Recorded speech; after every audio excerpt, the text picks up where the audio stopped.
इस क्षेत्र के अंदर संगठित गिरोह राजनीतिक संरक्षण से पनप रहे हैं। एक जनप्रतिनिधि को, एक राजनीतिक दल को उन गिरोह के खिलाफ कानूनन कार्रवाई कर और जनता को राहत पहुंचानी चाहिए, उसकी जगह उनका संरक्षण किया जा रहा है। नहीं, अभी तक कार्रवाई नहीं हुई है। खुद के जो मैंने 2 एफआईआर आप लोगों के बीच में रखी है, सिर्फ आरोप लगाने के लिए हरीश चौधरी कभी आरोप नहीं लगाता। बाड़मेर जिले में विगत कुछ समय में, विशेषकर पिछले 2 वर्षों के अंदर, हालात बहुत गंभीर बनते जा रहे हैं। संगठित अपराध संगठित गिरोह के माध्यम से हो रहे हैं। ये चिंताजनक बात है कि संगठित गिरोह पनप रहे हैं और अपराध हो रहे हैं, पर उससे बड़ा चिंताजनक बात यह है कि उनके ऊपर कार्रवाई नहीं हो रही। इस कारण स्थितियां बद से बदतर हो रही है।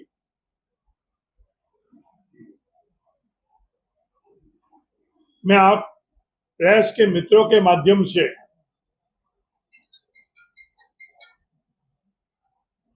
धार के लोगों के बीच में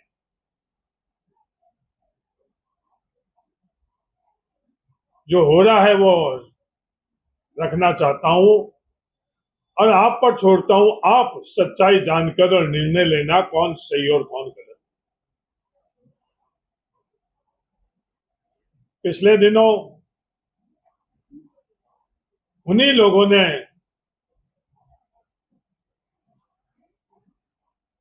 जिन्होंने 3 दफे जैसलमेर के अंदर विवाद करने का प्रयास किया, धार का जो अपनायत उसमें जहर घोलने का प्रयास किया, उन्हीं सोच और उन्हीं लोगों ने भूनिया के अंदर भी विवाद करने का प्रयास किया। पर ये भूनिया की सच्चाई क्या? जैसे जैसलमेर में तीनों प्रकरण की जब सच्चाई सामने आई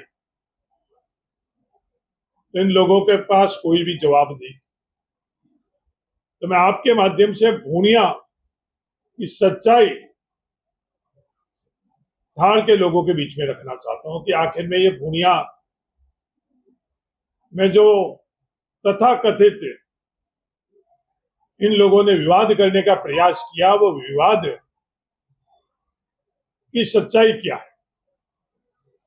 सिर्फ भूनिया ही नहीं, इस क्षेत्र के अंदर संगठित गिरोह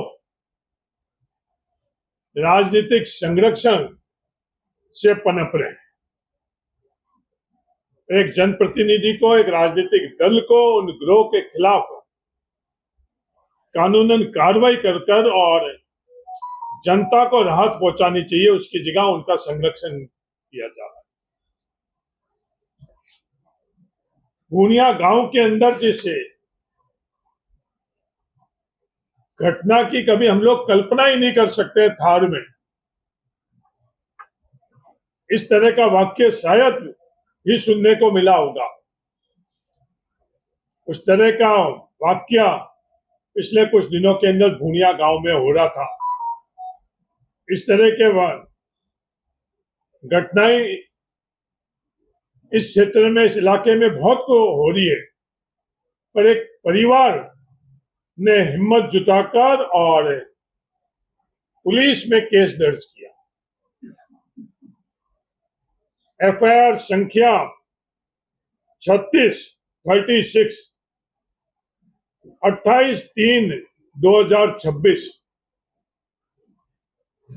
एक परिवार एफआईआर दर्ज करता है। इस तरह का कृत्य हम लोगों की कल्पनाओं से परे है। वैसी कृत्य भूनिया गांव के अंदर संगठित गिरोह के माध्यम से किया गया। एक परिवार की बच्ची के साथ लगातार कई दफे एक संगठित गिरोह द्वारा बलात्कार करना, सिर्फ बलात्कार ही नहीं, उस बच्ची के शरीर पर जलने के घाव तक ये शोध का विषय है कि वो किससे जलाई गई। सिर्फ वो ही नहीं, उस बच्ची के परिवार के अकाउंट से उन लोगों के अकाउंट के अंदर पैसा ट्रांसफर करना, लगातार उस बच्ची को नशे में और बच्ची के परिवार को नशे में धकेलकर इस तरह का कृत्य करवाना। बच्ची ने, वो उनके परिवार ने हिम्मत दिखाकर और एक केस दर्ज किया। फिर हम लोगों के लिए शर्म की बात है कि उन लोगों के खिलाफ कार्रवाई नहीं हुई।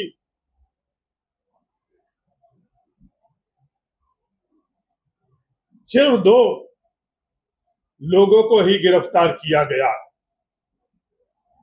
एविडेंसेस है, बरामदगी किसी भी प्रकार की नहीं दिखी। सभी तरह के एविडेंसेस होने के बावजूद भी कठोर कार्रवाई करने से कौन रोक रहा है? आज सुबह परिवार के लोग मेरे पास आए। ये जो एफआईआर आपको बता रहा हूं, इस परिवार के लोग मेरे पास सुबह ढाणी बाइतू में आए। इनको न्याय नहीं मिल रहा है।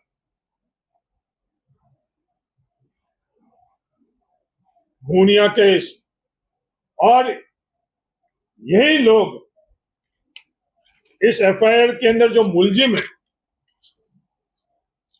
इस एफआईआर के अंदर जो नाम, नरेश नाम का मुलजिम, नामजद मुलजिम, ये मुलजिम वापस ये भूनिया के अंदर, इस विवाद के अंदर पीढ़ियों से जो परिवार भूनिया गांव में रह रहे हैं, उन लोगों के घरों के ऊपर बुलडोजर फेर कर उनकी जो झोपड़े थे उनको ध्वस्त किए गए। सिर्फ वहां तक नहीं,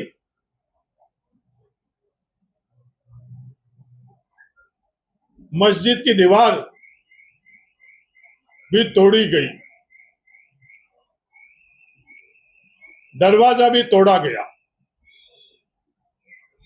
पर इसके पीछे इन लोगों की मंशा क्या है? ये लोग कौन है? इनकी पृष्ठभूमि क्या है? ये लगातार उस इलाके के अंदर क्या गतिविधियां कर रहे हैं? और अगर कोई गलत गतिविधियां कर रहे हैं और इस तरह का कृत्य कर रहे हैं, तो इनके खिलाफ कार्रवाई होनी चाहिए या नहीं होनी चाहिए? धार के लोगों, मैं आपके सामने ये सवाल रख रहा हूं। इनके खिलाफ कार्रवाई नहीं होने के कारण आज वही लोग जो 3 दफे जैसलमेर के अंदर विवाद कर रहे हैं, वो 4थी दफे भूनिया में जाकर, और कल पीढ़ियों से साथ में रहने वाले लोगों के बीच में जहर, जो आरोप लगा रहे हैं कि रामनवमी के दिन आयोजन हुआ, वो किसी गांव के व्यक्ति को जाकर निष्पक्ष तौर पर कोई पता कर ले कि इस तरह का कोई घटनाक्रम हुआ या नहीं हुआ। मेरे पास गांव में हर विचारधारा के लोग, सिर्फ कांग्रेस की विचारधारा नहीं, भारतीय जनता पार्टी से पारंपरिक जुड़े हुए लोग और जनप्रतिनिधियों ने मेरे को खुद को फोन कर बोला इस तरह का कोई भी हमारे गांव के अंदर नहीं हुआ। तो हालात बहुत चिंताजनक है। ये जो नरेश, यही नरेश मुलजिम के तौर के ऊपर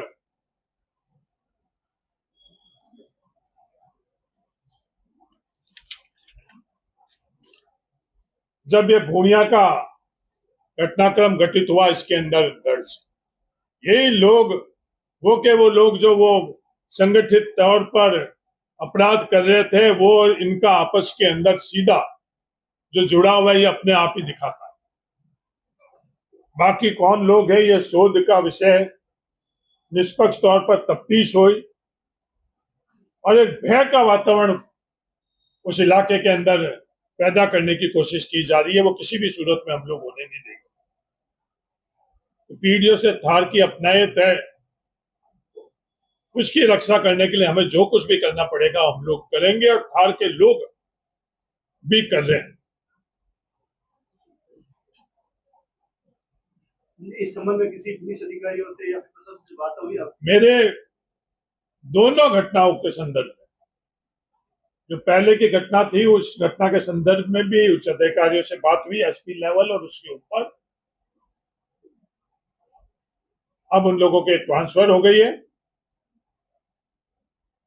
और आज जो उच्च अधिकारी है, चाहे वो बाड़मेर में है और जयपुर में है, उनके समक्ष भी मैंने पूरी की पूरी ये बात रखी। सिर्फ विवाद और विरोध करने के लिए इन लोगों को संरक्षण देने की मंशा से ये विवाद करना, ये थार को मंजूर दी। और मेरा आरोप नहीं है कि कोई भी जाकर निष्पक्ष तौर के ऊपर इसकी जांच कर ले। मैं आप प्रेस के मित्रों को कहना चाहता हूं, आप जाकर निष्पक्ष तौर के ऊपर हुई इस पूरी घटनाक्रम और इनकी पृष्ठभूमि क्या है, क्या ये लोग अपराधी है, संगठित तौर के ऊपर गिरोह, क्या इनके ऊपर किसी का संरक्षण है या नहीं है।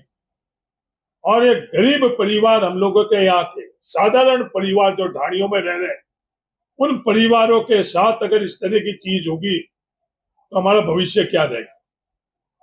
ये बहुत गंभीर विषय है और किसी भी सूरत के अंदर हम इसको नजरअंदाज नहीं कर सकते, और किसी को भी इसकी इजाजत नहीं दे सकते कि इस तरह के कृत्य करने की किसी की भी हिम्मत हुई और कोई भी इसका संरक्षण कर रहा है तो ये मंजूर नहीं। ये एफआईआर आप लोग पढ़ लो, 164 के बयान, और जिस तरह से बच्ची के साथ में लगातार एक दफे नहीं कई दफे आना, और उन लोगों की पृष्ठभूमि अवैध कामों में वो लिप्त है या नहीं है।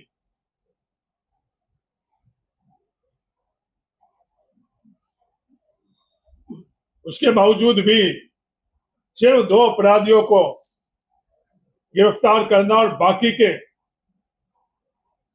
खिलाफ सख्त कार्रवाई नहीं करने के कारण इनकी हिम्मत हुई, और इस पूरी की पूरी अपनी बात को कोई और रंग देने के लिए, भावनाओं से जोड़ने के लिए, जाति और धर्म से जोड़कर अपने आप को इसी तरह के कृत्य में आगे बढ़ाने की मंशा से ये ताकतें प्रयास कर रही है, जिनको किसी भी सूरत में हम लोगों को इजाजत नहीं देनी चाहिए। पूर्व मंत्री ने ये तो कहा है कि वहां पर पत्थरबाजी हुई थी रामनवमी के दिन पर, और ये ऐसी कायराना हरकत हम बर्दाश्त नहीं करेंगे। कोई भी जाकर वहां भूनिया के अंदर, आप लोगों से भी मैं वापस निवेदन कर रहा हूं, और कोई भी जाकर भूनिया में पता कर ले कि रामनवमी के दिन में कोई आयोजन हुआ या नहीं हुआ, चाहे वो पूर्व मंत्री क्यों नहीं हुई, चाहे और कोई व्यक्ति क्यों नहीं हुई। हम लोग हमारे परिवार से, जो थार के परिवार से, हमारे राजनीतिक उद्देश्य से क्या इस तरह की जहर फैलाना चाहिए, नहीं फैलाना चाहिए। सिर्फ राजनीतिक स्थान लेने के लिए हमने उस भूनिया को क्या हालात कर दी। पीढ़ियों से जो जातियां साथ में रह रही थे, धर्म साथ में रह रहे थे, पंचायत पुनर्गठन के अंदर हमने क्या हालात बना दी। तो कोई भी निष्पक्ष तौर के ऊपर जाकर देख, मैं धर्म की बात नहीं कर रहा हूं, वो धर्म के बीच में दीवार खींचने के साथ साथ जातियों के बीच में भी दीवार खींचने के प्रयास कर रहे हैं। वो पहले भी सफल नहीं हुए, अभी भी सफल नहीं होंगे। अपराधी की कोई जाति नहीं होती, अपराधी का कोई धर्म नहीं होता। जिसने अपराध किया उसके खिलाफ सख्त से सख्त कार्रवाई होनी चाहिए, जिससे किसी को अपराध करने की भविष्य के अंदर हिम्मत नहीं हुई। ये जाति, धर्म, अपने से निजी लगाव और राजनीतिक साथ लेने के लिए इन लोगों को संरक्षण दे रहे हैं, इन लोगों को उस दिशा में आगे बढ़ने के लिए मदद कर रहे हैं। ये थार को मंजूर नहीं है। जो बच्ची के साथ में जो घटना हुई, उस घटना के बाद प्रशासन किसके दबाव में जो कार्रवाई नहीं कर रहा है, या फिर नहीं, अभी तक कार्रवाई नहीं हुई है। ये खुद के जो मैंने दोनों एफआईआर आप लोगों के बीच में रखी है, सिर्फ आरोप लगाने के लिए हरीश चौधरी कभी आरोप नहीं लगाता। जब तक जांच कर और पुख्ता हम लोगों के पास साक्ष्य नहीं होंगे, तब तक आरोप लगाने के लिए नहीं है। पर क्यों नहीं हो रहा है, ये अपने आप के अंदर संदिग्ध परिस्थितियां पैदा कर रहा है। जब बिल्कुल खुला इस तरह का कृत्य कभी भी हम लोगों के नहीं हुआ। संगठित तौर पर अपराध और लगातार बलात्कार, नशे में धकेल कर संगठित ग्रोह के माध्यम से होना, और उस परिवार के अंदर भी, क्योंकि ढाड़ियों में रहना, एक दफे दो दफे नहीं, और सिर्फ एक इकलौती इस बच्ची के साथ नहीं नशा देना, इस बच्ची के बहन के साथ, बच्ची की माँ के साथ। क्योंकि परिवार के सदस्य हम लोग मजदूरी करने के लिए, नौकरी करने के लिए बाहर जाते हैं, और हमारे परिवार को अगर हम लोग सुरक्षित नहीं रख पाएंगे तो आने वाला समय कैसे रहेगा। जो विवाद करने वाले लोग हैं, उन्होंने कभी भी इनके लिए इनका दर्द समझा, इनको न्याय के लिए एक शब्द भी बोला, इनके लिए संघर्ष पर थार सक्षम है। थार ने मुझे जनप्रतिनिधि के तौर के ऊपर भेजा, किसी भी के साथ भी किसी को अन्याय नहीं करने दिया जाएगा। अगर कोई कार्रवाई नहीं होती तो अगला क्या कदम रहेगा? नहीं, कार्रवाई करवा कर रहेंगे। जो लोकतांत्रिक व्यवस्थाओं के अंदर हम लोगों के पास अधिकार है, वो तमाम अधिकारों को उपयोग रहेंगे। और सीमा जो हम लोगों के, अगर सीमाओं को हम लोगों को सीमा को लादना पड़ेगा तो भी लाद लेंगे। तो इस थार की अपनाई तो थार का हर परिवार की इज्जत, आबरू, हर परिवार की सुरक्षा सिर्फ एक जनप्रतिनिधि के नाते हरीश चौधरी की जिम्मेवारी नहीं है।